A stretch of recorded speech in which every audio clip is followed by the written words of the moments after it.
Hey Étienne, j'ai le goût de te parler de quelque chose qui a été envoyé dans l'espace en 1977. En 77? Star Wars? Non, Voyager. Star Trek Voyager? Non, voyons, la sonde Voyager 1 de la NASA. La sonde. I deeply love. J'adore ça. J'adore. I deeply, deeply, deeply love. Parfait. Initiative 8. 3. Je roule Hein? de la boîte depuis... Ça fait 5 épisodes de suite, Baptiste, que t'animes. Vas-y, c'est toi qui anime. C'est moi qui vais animer encore.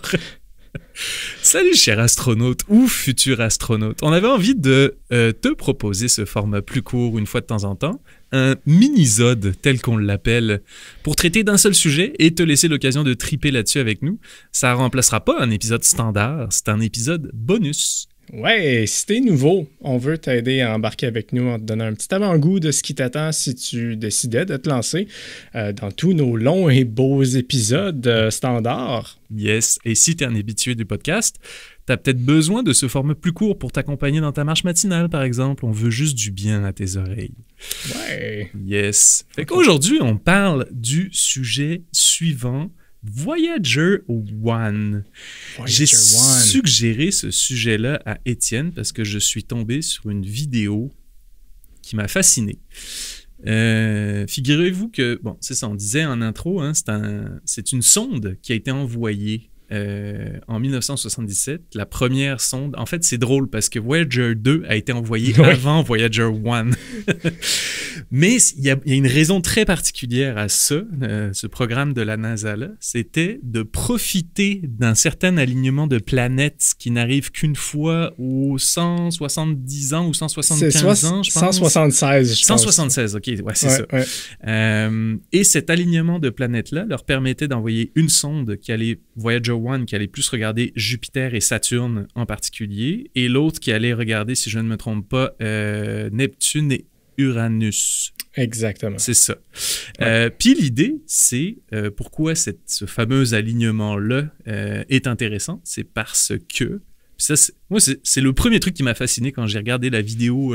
C'était un short sur YouTube, je sais plus trop quoi. Bref. Puis là, il parle de l'effet slingshot. On parle souvent de cinéma, hein? Puis on parle énormément de cinéma dans le podcast. Puis l'effet slingshot, hey, s'il y a un film où ça se passe dans l'espace, c'est sûr qu'ils vont faire comme... Non, t'as peur, l'effet slingshot. L'effet slingshot. Je vais l'écrire dans le scénario. Ça, c'est cool. Mettons que tu saurais pas c'est quoi, mais c'est quand même assez facile à comprendre. T'as un objet qui profite de la gravité d'un beaucoup plus gros objet que lui pour accélérer et modifier sa trajectoire. Fait que quand tu passes proche de Jupiter puis que tu es une toute petite sonde qui s'appelle Voyager 1, ben c'est sûr que tu es attiré par Jupiter, donc tu accélères. Sauf que selon l'angle avec lequel tu arrives, eh ben ça se peut que tu restes pas pogné par son attraction puis sa gravité, puis que tu fasses juste comme continuer ta route, mais tu as dévié ta route puis tu as accéléré par la même occasion. Fait que c'est ça que je trouve brillant dans tout cet exercice-là. Ça doit être beaucoup de planification. Puis en 1977, ils ne devaient pas avoir les ordinateurs d'aujourd'hui pour faire ni les films de Michael Bay pour nous parler de l'effet slingshot, tu sais. C'est ça. C'est quand même fou. Fait il y a quelques facts que je voulais parler de Voyager 1 que moi, j'en ai appris plus. Pour vrai, il y a des choses que je connaissais déjà un petit peu, mais on dirait que je ne m'étais pas assez intéressé à Voyager 1 pour savoir exactement c'était quoi. Bref, en ce moment, la sonde voyage à une vitesse de 17 km par seconde. Ouais, c'est débile, hein? C'est débile, 17 km/s. C'est tellement rapide, là. C'est impressionnant. Puis dites-vous que cette vitesse-là, justement, elle l'avait pas au départ. Elle l'a eu à partir du moment où elle est passée près de Jupiter et de Saturne, tu sais. Ça, c'est capoté. Ça, là, c'est... Mais 17 km/s, en ce moment, la sonde se trouve à 22 heures-lumière de la Terre. Oui. Ouais. Puis là, c'est sûr que 22 heures-lumière 22 heures-lumière versus 4 années-lumière, si tu veux te rendre à Proxima Centauri, il me semble que c'est 4 années-lumière. Ouais. À 22 heures, Étienne, c'est pas beaucoup. Mais non, hey, imaginez-vous assis dans un avion pendant 22 heures. En ce moment, c'est comme si Voyager avait pris l'avion à une vitesse de la lumière Pendant 22 heures. C'est long, là. Ah ouais. C'est long pour regarder c'est fucking long. des films mauvais en avion. Non, pour vrai. Oui, c'est ça. C'est loin, 22 heures lumière. Ah, j'imagine Voyager avoir ces petits films mauvais, genre, puis tout... être comme pogné. Bon, il faut que je regarde les maudits films qu'on me propose. esti. Mais C'est juste 22 des heures films lumière... catastrophes dans l'espace, en plus. 22 heures lumière, c'est 25 milliards de kilomètres de la Terre. C'est loin. C'est tellement loin que ça sort de ce que je ne me rappelais plus c'était quoi, de l'héliosphère. Attends un peu, 25 milliards? Je crois que oui. Ah oui, OK, ça veut dire que... Oh, wow! Ah ouais. 25... Ah, c'est loin, là. C'est loin, puis en même temps, c'est pas loin. Ouais, mais c'est ça. Ça dépend à quelle échelle tu regardes. Là. Mais t'es sorti de l'héliosphère. Puis l'héliosphère, Ouais. c'est une espèce de grosse bulle, là, genre, autour de notre soleil. Puis le soleil, il envoie plein de particules partout, genre, parce qu'il décide de toujours nous asperger de toutes ces particules tout le temps, le soleil. Sauf qu'il y a une limite à ça. Puis la limite, c'est la fameuse héliosphère, là. Les particules du soleil ne vont pas plus loin que cette sphère-là. C'est une espèce de grosse bulle dans laquelle on se trouve. Donc ça, c'est vraiment intéressant. Puis le système solaire, lui, est encore un peu plus grand que cette héliosphère-là, de ce que j'ai compris. Puis au-delà de cette héliosphère que Voyager, dans laquelle la Voyager avance, il y a un truc, je ne sais pas si je vais bien le dire, un Oort cloud. Le nuage de Oort. Le nuage de Oort. Oort. Oort, qui est, si j'ai bien compris, un gigantesque nuage de particules de glace, essentiellement. C'est très gelé. Fait que là, il est passé, notre Voyager il est passé par des températures chaudes extrêmes, paraît-il, et il va bientôt passer par des températures froides extrêmes aussi. C'est quand même... C'est fou raide. C'est fou raide. En tout cas. Puis, c'est tout un voyage, honnêtement. c'est ça.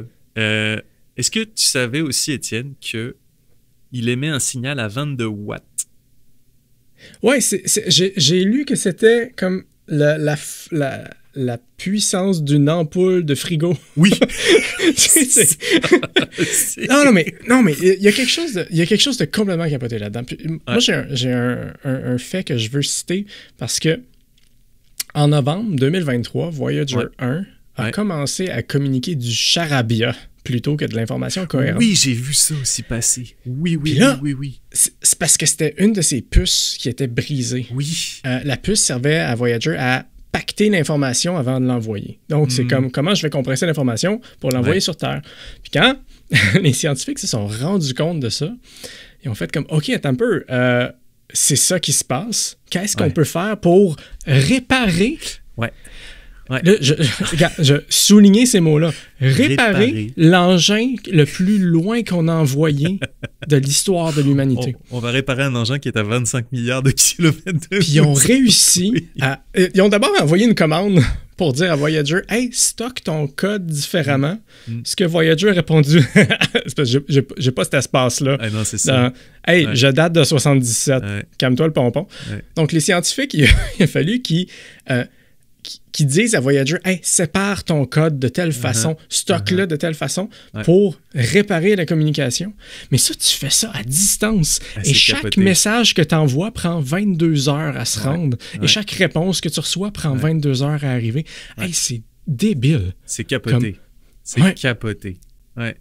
C'est fourré de se dire qu'il y a cette affaire. Attends, c'était quoi que j'avais vu aussi? J'en avais appris plus sur justement pour être capable de constamment être en échange, en communication avec Voyager 1. On a le Deep Space Network.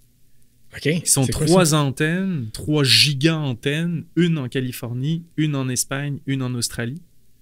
Ce qui fait en sorte que peu importe comment la Terre est tournée, il y a toujours au moins une antenne qui est capable de communiquer puis de recevoir des signaux.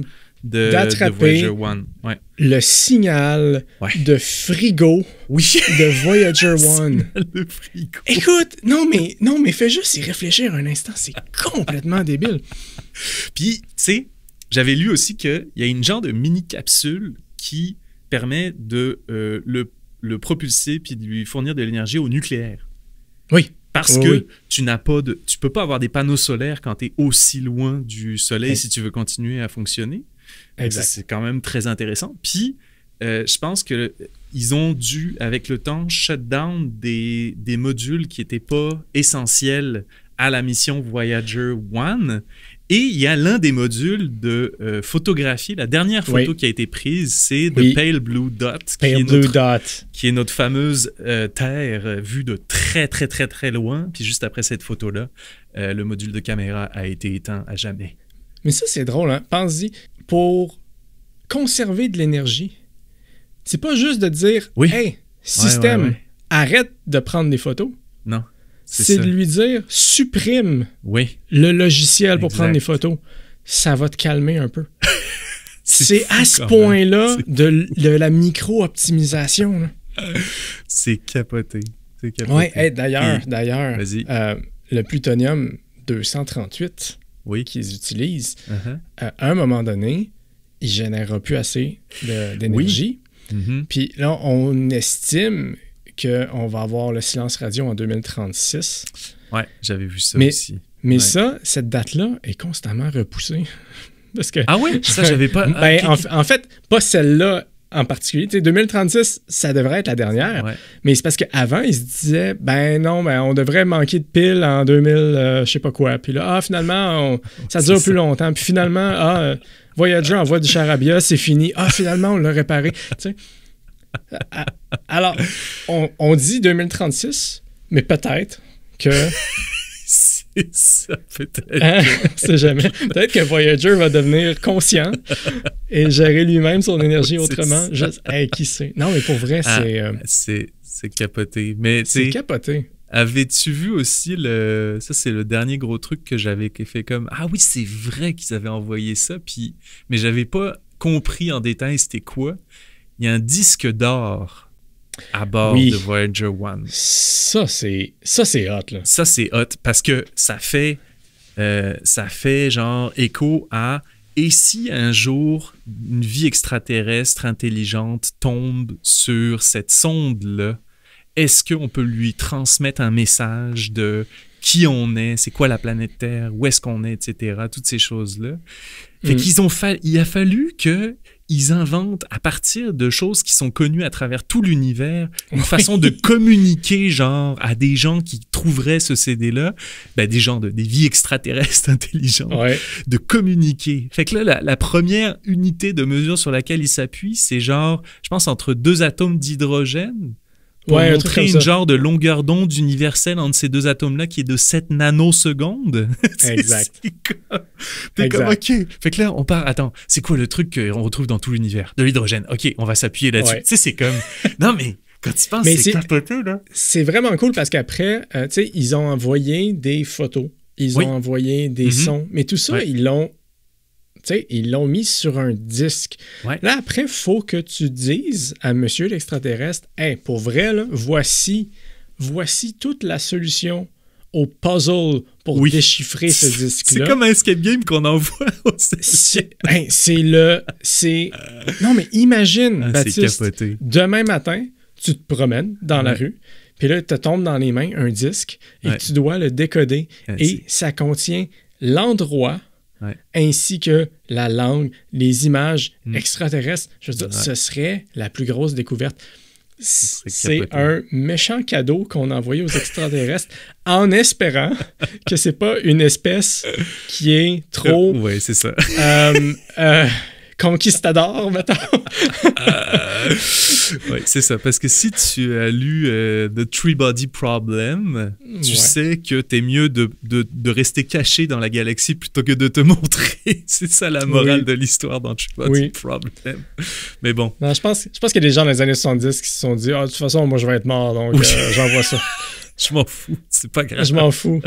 Hey, savais-tu que dans l'équipe d'imagerie de Voyager, ceux qui ont travaillé sur le disque en or, il y avait Carl Sagan, qui est Carl Sagan, c'est le Neil deGrasse Tyson de l'époque des années 70-80.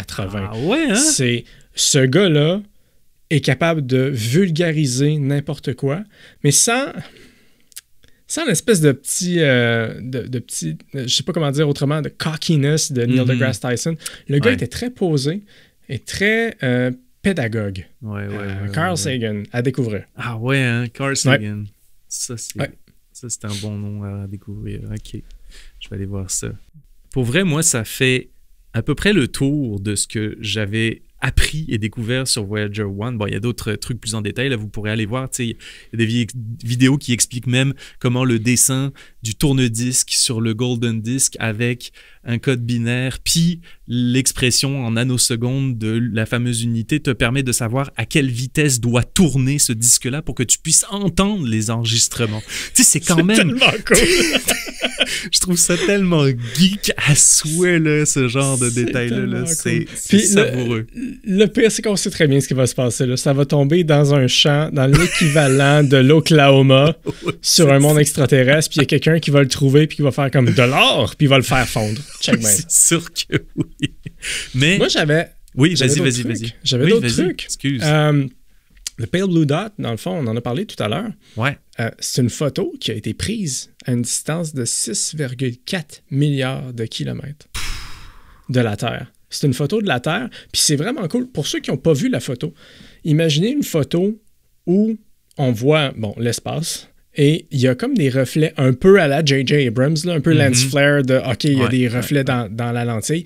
Puis dans un des rayons de soleil qui passe, il y a un point bleu plus pâle que tout le reste. Puis ça, c'est la Terre. Puis cette photo-là, c'est Carl Sagan et son équipe qui avaient proposé de la prendre. Mais ça a pris, je me rappelle plus si c'est 6 ou 8 demandes officielles de « Hey, NASA, prenez la photo. » Puis ça se faisait refuser constamment parce qu'ils avaient peur que de pointer le capteur vers le soleil abîmerait le capteur. Donc, ils ont gardé cette photo-là pour la toute fin. Ah, je comprends, parce que comme ça, si ça brûlait, mettons, la lentille de la caméra, ben... C'est pas grave, parce que de toute façon, il allait supprimer le logiciel pour prendre des photos. C'est vraiment intéressant, ça. C'est vraiment cool.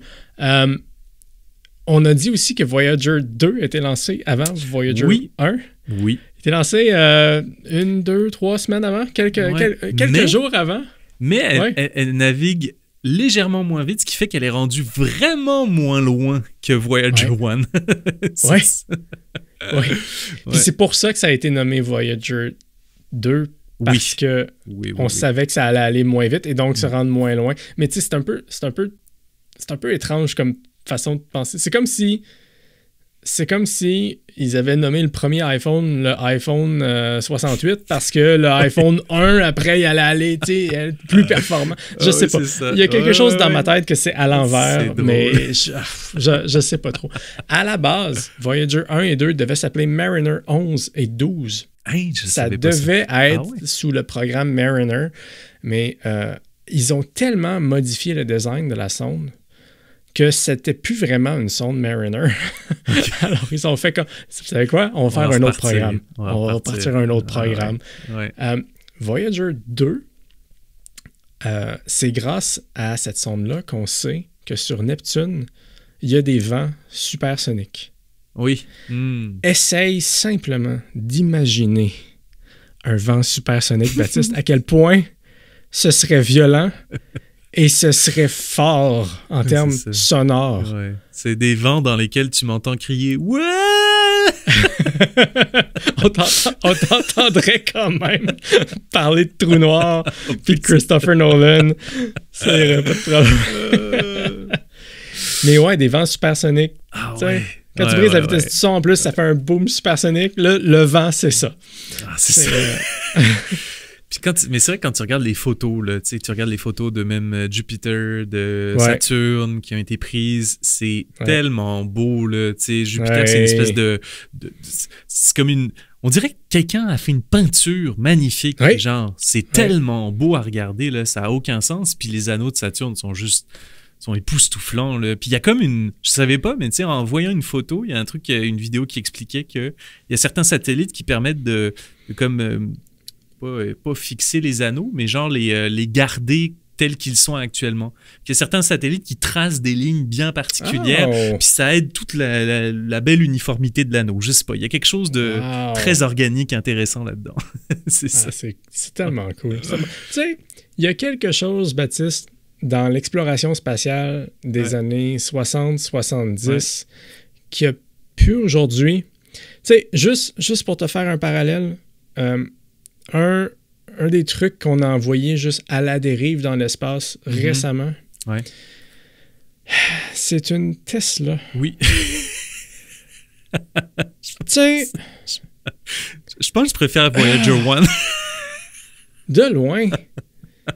Imagine tout le potentiel perdu d'envoyer une voiture dans l'espace. Une Tesla avec genre un demi-robot dedans. Oui, exactement. Un astronaute, un faux astronaute. Ah, c'est ça.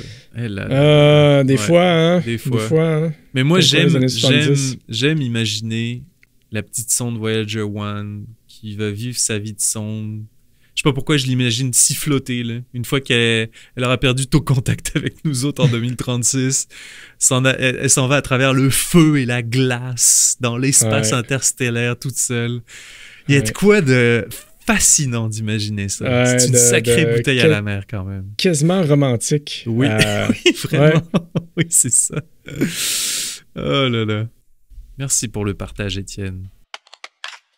Je tremble de peur dans mes petites spatiaux. Merci d'avoir été avec nous pour cet épisode. Si vous avez aimé ce que vous avez entendu, il y a plusieurs façons de nous donner un coup de pouce. Oui, d'abord, si vous êtes un nouveau, abonnez-vous. Abonnez-vous pour rien manquer. C'est gratuit, ça nous permet de rester connectés. Vous pouvez aussi nous laisser un petit 5 étoiles, un pouce en l'air ou quelque chose, un commentaire. C'est quelque chose qui aide énormément à faire connaître le podcast. Tout à fait. On a aussi, en plus, si tu veux aller plus loin, on a un Patreon. Okay? C'est une excellente façon de soutenir le podcast tout en accédant à du petit contenu exclusif ou à notre Discord. Tu peux t'inscrire gratuitement, avoir accès au Discord et à des publications un peu exclusives là, qu'on fait là-dessus. Il y a aussi un abonnement payant de seulement $2 par mois pour nous soutenir. En échange, on te mentionne à chaque fin d'épisode, puis on permet même de poser des questions à nos invités pour les entrevues. Oui. D'ailleurs, on a un capitaine qui a le droit à sa mention puisqu'il est l'un de le premier abonné payant. Jean-Philippe JP. Capitaine Jean-Philippe. Qui est le champion en titre de notre pool des Oscars. Oui. Tous les détails pour Patreon sont sur j'adoresapodcast.com. Sur le site, vous trouverez aussi tous les liens pour nous écouter. On est sur Spotify, on est sur Apple Podcast, on est sur YouTube Music, Audible, Amazon Music et bien d'autres. On est même sur Deezer. Et des plateformes que j'ai jamais entendu parler. On est dessus quand même. Je vous jure, abonnez-vous. Abonnez-vous. Et comme toujours, le meilleur moyen de nous faire découvrir, c'est d'en parler autour de vous. Rentrez à la Caisse des Jardins populaires, dites « Hey, j'ai un épisode du podcast, j'adore ça que je viens d'entendre, qui est malade, voulez-vous l'écouter? Voilà mes écouteurs, écoutez-le. » Si vous connaissez quelqu'un à qui cet épisode ça ferait plaisir, n'hésitez pas à le partager. Ouais, un tripeux de l'espace, hein, ça serait cool. Oui. Merci encore les astronautes, merci d'être avec nous. Et on se retrouve très bientôt pour un prochain épisode. Bye! Bye! J'adore ça. J'adore. Trop facile, un mini-zode, trop facile.